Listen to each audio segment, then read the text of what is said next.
Oh, I see the red light. Today we are interviewing Mrs. Charlene Morse. Her occupation is a music teacher. Today's date is January 15th, 2010. The interviewer's name, or me, is Keith Walsh.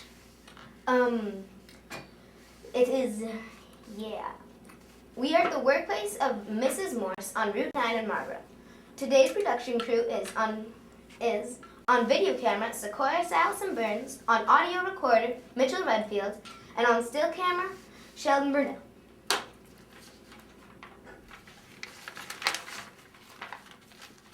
I would like to ask you a few questions about your background.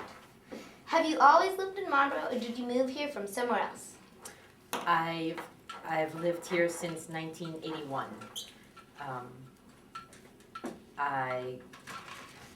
You have other questions? Last time I answered them all before you asked them. Do you want to? Just here. When did you move to Marlboro? I moved here in 1981, and I'll start at the beginning. I was born in Brooklyn, New York, and lived in Brooklyn my whole childhood. Went to high school in Brooklyn in a public school, and then went to college in Manhattan, in New York City. And then I moved to Cambridge, Mass, where I went to graduate school, and then I moved one little year to New Hampshire and then to Dummerston. And from Dummerston we moved to Marlboro, but that was staying in the same area around here. Why did you choose to move here? Well, we were living in Dummerston. We chose to move to the Brattleboro area. We had a lot of friends in this area, friends in the English dance world and musicians. And we knew there was a lot of activities in this area that we cared about. And when we first moved here, we bought a small house in Dummerston. And when we moved from Dummerston, it was because we were not happy with the school that our oldest daughter was in, like the public school. She was going into first grade, and we weren't happy with what classroom she would be in. So we had a very small house, and we were expecting our third child, so we didn't fit in the house very well either. We knew we had to do something. So we looked around and visited the school. Bruce Cole was the principal here and teacher. And we loved the feeling of the school and decided this, and we had a number of friends in the Marlboro area. So we decided we would move up here. How long have you lived here? We've lived in Marlboro since 1981. We rented a house for 2 years. Then we built our house, and then we moved to our house in June of '83, I guess. Where is your house in Marlboro? Our house is on Church Hollow Road in Marlboro. What is your spouse's name? My husband's name is Jonathan. What career is he involved in? He builds energy efficient homes. He's a builder and a contractor. What are the names of your children? We have 3 daughters. Our oldest daughter is Joanna, and she's 34 and a half. And our middle daughter is Erica, who you all know because she now teaches in this school. And our youngest daughter is Naomi. Did you ask me for their ages? I can't remember. No, I didn't. Okay. During what years did they attend Marlboro Elementary School? Oh, well, Joanna was here starting in 1981 when we first moved here. She was in first grade. And they all were here. Erica and Naomi went here from kindergarten through 8th grade. And I guess Naomi graduated from 8th grade. She was born in 81, so she graduated when she was almost 14. So that would be 95. 1995. If you can remember, what were the names of their teachers at MES? I can remember.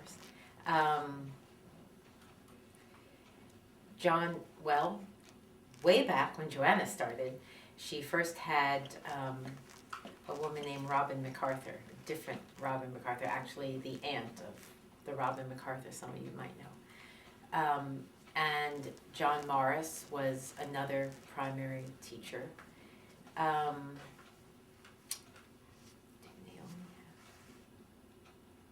I think Naomi had Esther Fielding for kindergarten. This goes back a long ways. And then they all had John Esau for, Naomi didn't.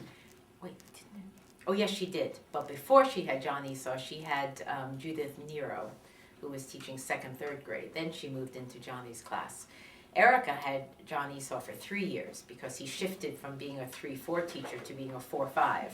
And she was lucky to have him for 3 years. He was a very, very well-loved teacher in the school. And they had Connie Barton for 5th, 6th grade ages. And Erica and Naomi had David Holzapfel when they were here.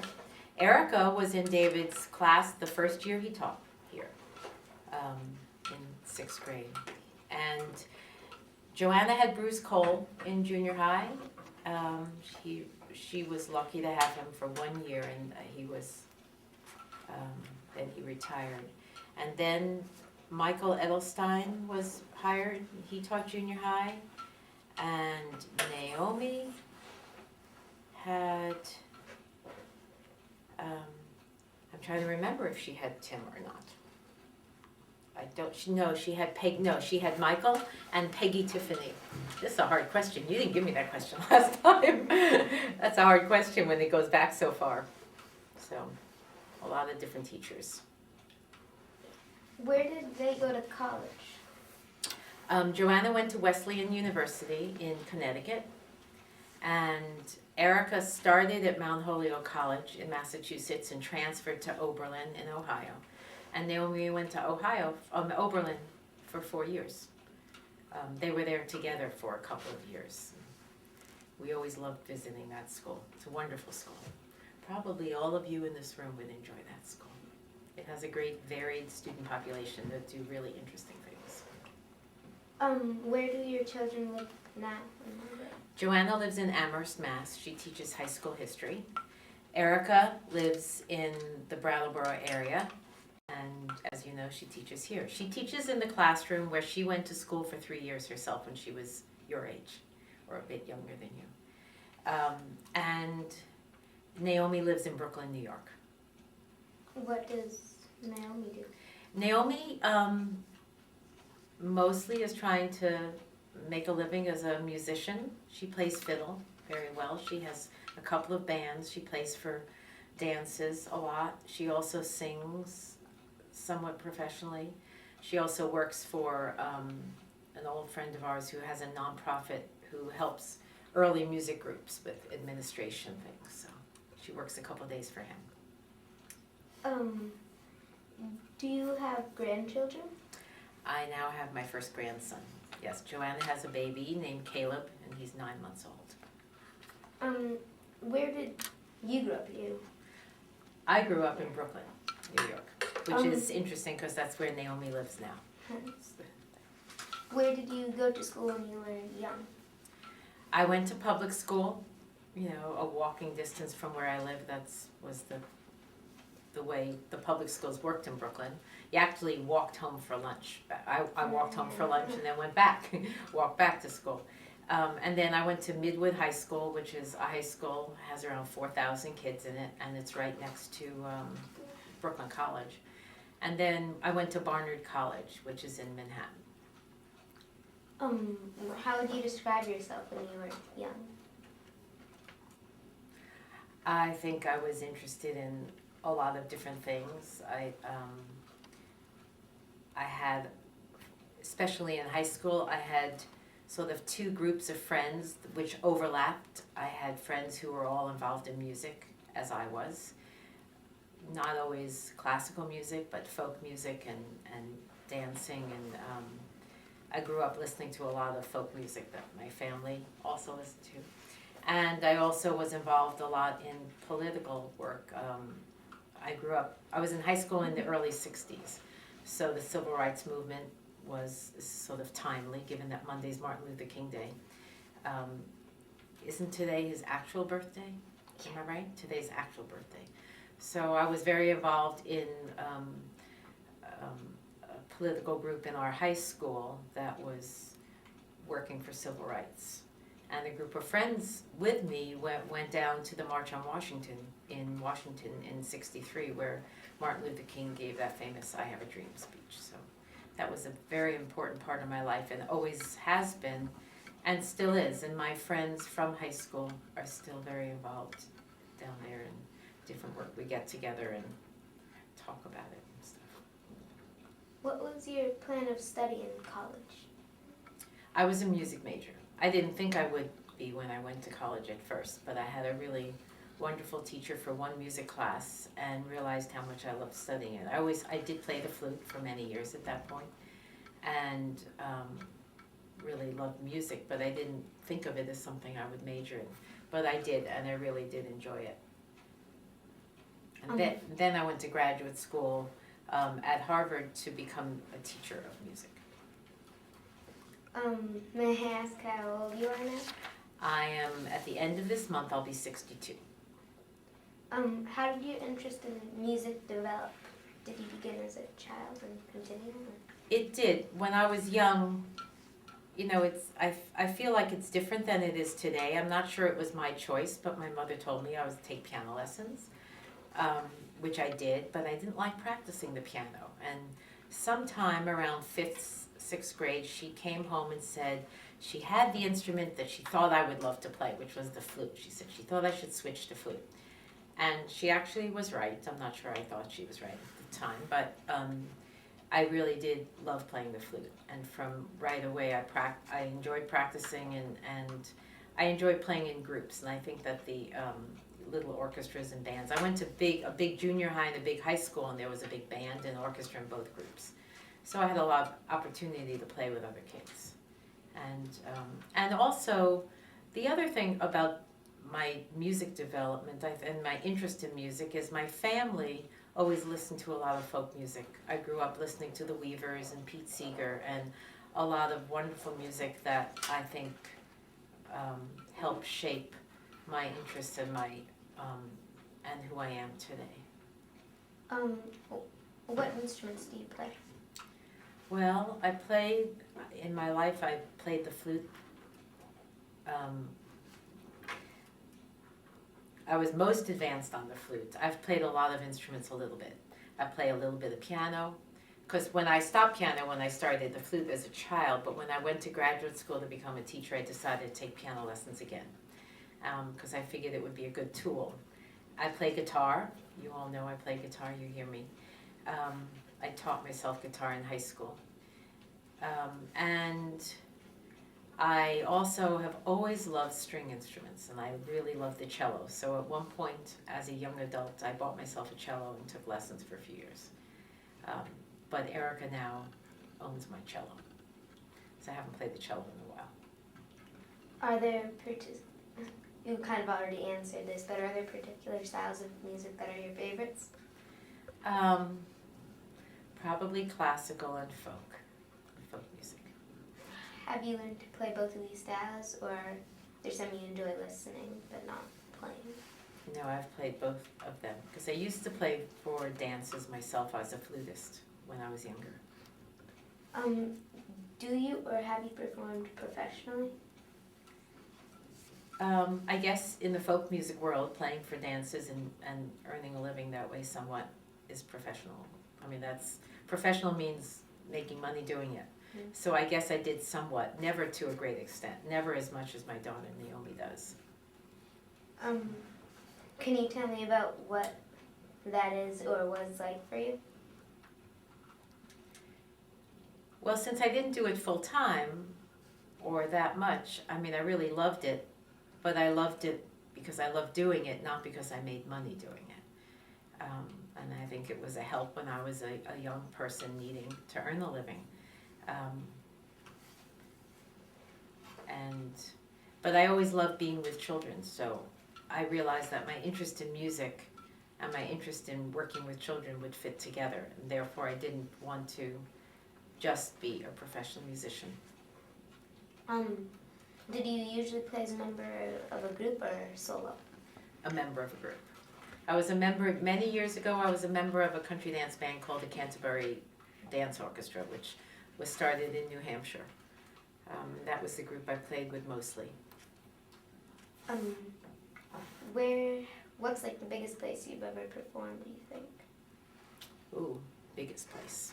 Or like the most? Yeah, I don't well, know. I at the Fox Hollow Folk Festival in Albany area, we performed there, and I think I performed once at the Wolf Trap down outside Washington D.C. It was a really large area, but that wasn't usual. That was an unusual circumstance for me. I didn't do that very often. Do you still enjoy performing? No, I don't really perform, except when I work with students. And as you know, my back is to the audience most of the time. So, When did you begin to realize that you wanted to be a teacher and not a professional performer? I think when I graduated college and I went to graduate school, I had to choose what type of music to study in graduate school.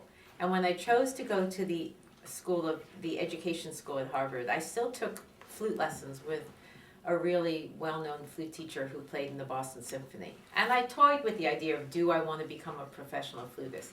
And I think through that first year, I decided I would prefer to be a teacher. You teach both vocal music as well as instrumental music. Do you have a preference? No, I feel lucky that I get to teach a variety of different things. So, we sing as classes, we do a lot of dancing, and I don't teach as much instrumental music as I used to. I used to teach flute to students and I used to teach recorder. I don't do that anymore, but I do help students with instruments. Just yesterday started a country dance band in the school for a number of violinists, fiddlers, and which I hope will go well, and I really enjoy that. And in the junior high, I do teach them all guitar, which I do really, really love. I guess I love seeing kids play instruments, and I love seeing kids really enjoy music and realize that whatever they learn as children, whether you continue it or not, you'll always have that pleasure for life to be able to be involved in music. Would you give me a brief overview of your teaching career? Where else have you taught? I started teaching in 1970 at the Cambridge Friends School, the Quaker school in Cambridge. When I went to school at Harvard, I was assuming I was going to be teaching high school music. But I had trouble finding a job teaching high school, partly because I think a lot of high schools felt they needed a man doing marching band. I actually got this one letter I saved, which says, "We've hired a male candidate. You were a very strong candidate, but we've hired a male candidate for this post." And people really questioned whether a woman at that time could run a marching band, which often was part of a high school music position. And an old friend of mine who I went to college with told me there was an opening at Cambridge Friends School, which was an elementary school exactly the same age as this school, kindergarten through 8th grade. And I remember saying to Gene, well, I didn't ever think I would teach young children. And he said, well, go see the school. It's a really great school. And I went to see it and had an interview, and I did fall in love with the school. And I think over that time, I developed my focus of what made sense to do with music with young children. And I've never turned back, I guess. I've taught preschool, but I've never taught high school since then. Would you please describe a typical day at Marlboro School from when you arrive at school to when you leave for home? Well, I arrive and have to set up the room. And then basically each class comes down into my room. This year, for a number of years, I start with David's class, and then Erica's, and then kindergarten. I have very little breaks at the moment. Right now, we just started a country dance band at recess time, and then I do have lunch, and then in the afternoon, I teach the primary class, and at the moment, I have 2 guitar groups. So I divide the junior high from between the kids who are just beginners and the kids who have played before.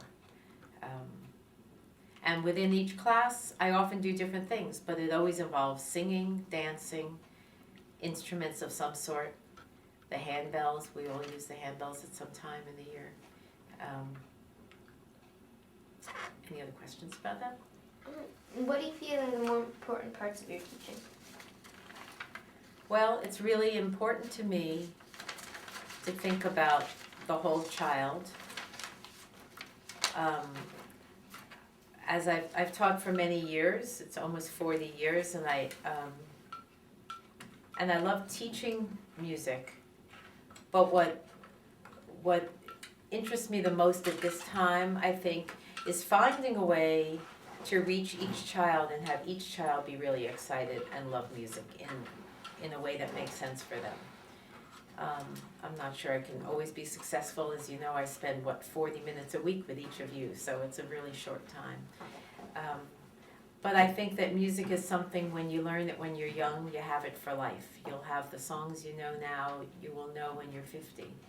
And any musical talents that you have that you foster when you're young, and dancing helps you keep music in your whole body, will help you when you want to continue to play an instrument or sing later on in life. Those skills will be there.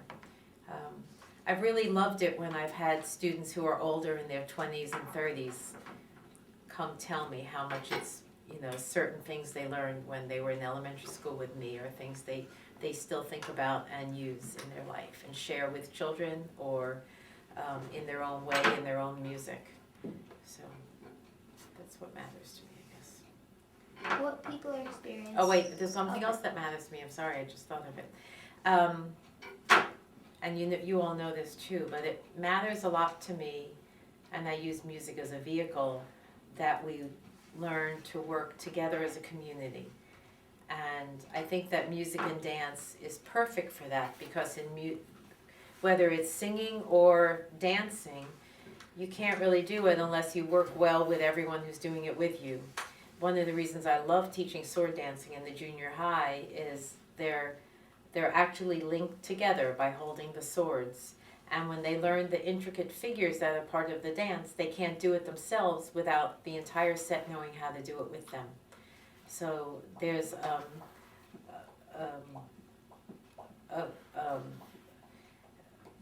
something that develops from that teamwork, which is something that matters a lot, and I think carries over into how you work with people in everything you do.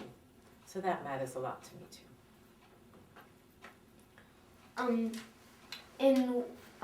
What are some parts of your job that you really like? Well, I always look forward to being with kids. I guess I don't always enjoy when they're too noisy or not cooperative, but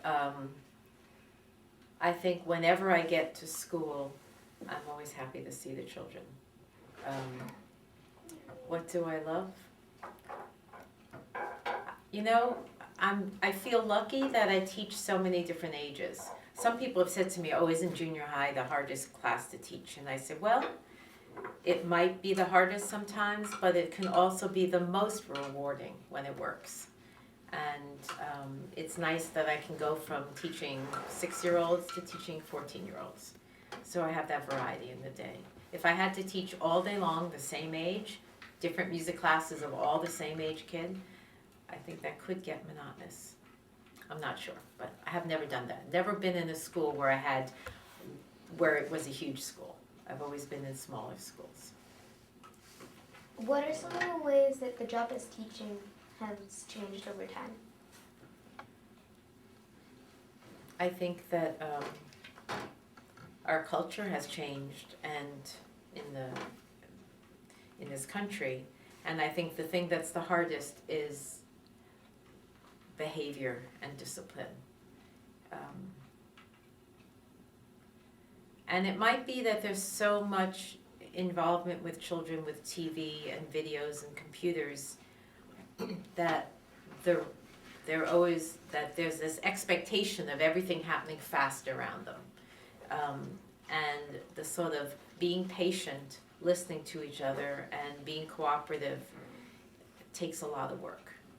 And it's worth working on. It still matters to me. But years ago, I remember it just not taking as much time. And I think that's true across the board. In what ways have students changed during the course of your teaching? Well, that's what I was just talking about. I think that the sense of how to behave in a group, and that's not true for everybody. You know, there are often many students who are always attentive and thoughtful and kind to each other, but there always seems to be kids in every group that have a harder time with that. So that's definitely changed. In Marlboro School, over the years I've been here, which has been a long time, I've been here since I think 1982, I've been very impressed with how I feel like the school just gets more and more musical. And I've had people say that to me at the concert. I think it helps to have everybody in the school take violin in first, second, third grade. I think it helps develop a musicianship in their ear and their singing voices that's unusual for school. I think all the dancing we do, even as young children, helps support the violin playing being better. And so I feel like every year I can sort of do harder and harder music with the more advanced students, and that's exciting. What have some of your former students gone on to do? Some of them have become professional musicians of different kinds, but you know, I only teach them for a tiny bit, so I wouldn't call them my students. I mean, I've taught hundreds and hundreds of students, so they've probably gone on to do everything. But in music, I know some of them have bands, some of them have become professional musicians in some ways. But a lot of them, I think, just go on to enjoy music in their life, which I think is, and do other things professionally. And I think that's the most important gift.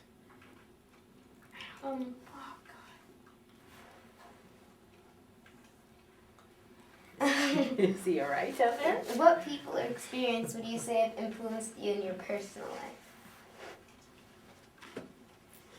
In my personal life. Do you have a question about who's influenced me in my Life as a teacher. Oh, I don't think you did. But I'll put those questions together, because I think one of the people that influenced me and helped me become the teacher I am was the person who was the headmaster at Cambridge Friends School when I first started teaching there. He was an absolutely lovely man, and he helped me. He had so much trust in the teachers he hired that he helped you try all, he said to me, try whatever you want, go out on a limb, try all different types of things. I was the first full-time music teacher at a school of 200 kids, and so that it was the first time music was being expanded into the, as much as I had it.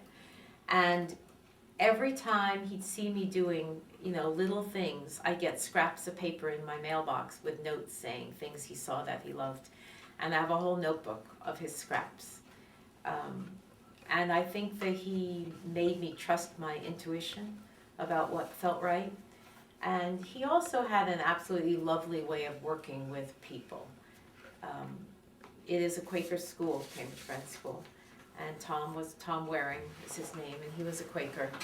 And that was a new way of working with people that I hadn't experienced in my life, really, in terms of coming together as groups of people and coming to consensus and trying to work out things together in such a kind, caring way.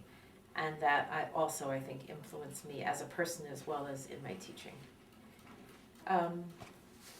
I think one of the other, I was trying to think this, I remember when you asked me this question before, this question was, I hadn't thought of it, and I'm sure I'll leave again today and think of other people, but I think of someone like Pete Seeger as being very important to me.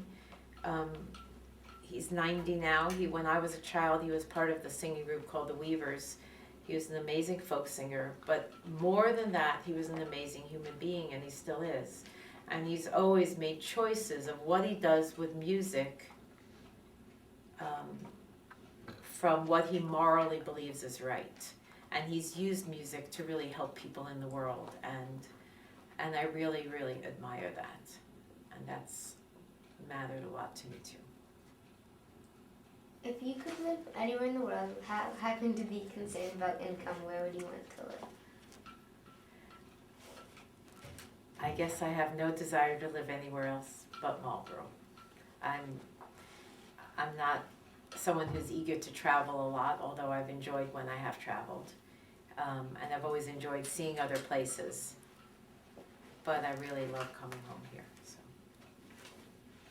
You've been involved with the Morse dancing with Tony Bond and the Marlboro Morse Ale for a good many years. Would you please give me an overview of what the ale is and what your activities with Morse dancing have been? Yes, I dance on the Marlboro Morse team and the sword team, and I've done that for many years. I think the whole Morse dance community has been really important in my life and my family's life. And it's not just the Morse dance community, but the dance community, English and contra dancing. The ale has been a really special thing that happens to happen in Marlboro. We were very lucky when it first started that we had such a wonderful place to do it at Marlboro College, and that they've welcomed us back all these years. And it's become one of the things that people who do Morse dancing in all over the country and even some other countries look forward to maybe coming to the ale. Ale means gathering of people. And so it's really, it's a big thing that, you know, every Memorial Day in May, it might be 250 dancers who all come and camp out and stay at Marlboro College and dance in this whole area and share dancing with each other. My daughters have all been on the team over the years. Naomi plays for Morse a bunch. Joanna plays violin too, and she plays.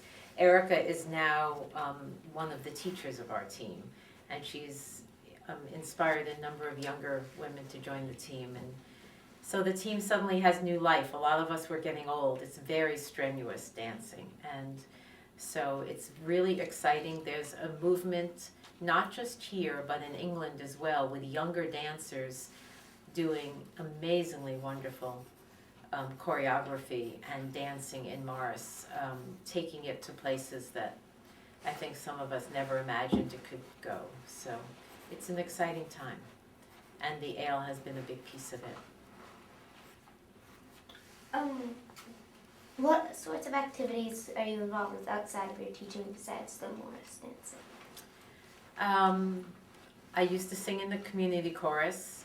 I sometimes dance, contra dancing and English dancing.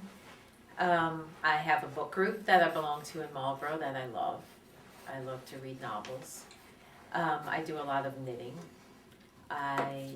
Now that I have a grandson who only lives an hour away, I try to carve out time to see him as often as I can. And I also have a huge garden, so I guess I spend 6 months of the year a lot of time in the garden producing food for us. So it's probably other things, but can't think of them right now. Is there anything else about your work or your life that you would like to tell me but I haven't asked you about? You've been very thorough. I don't think so. Okay. Thank you very much for your time.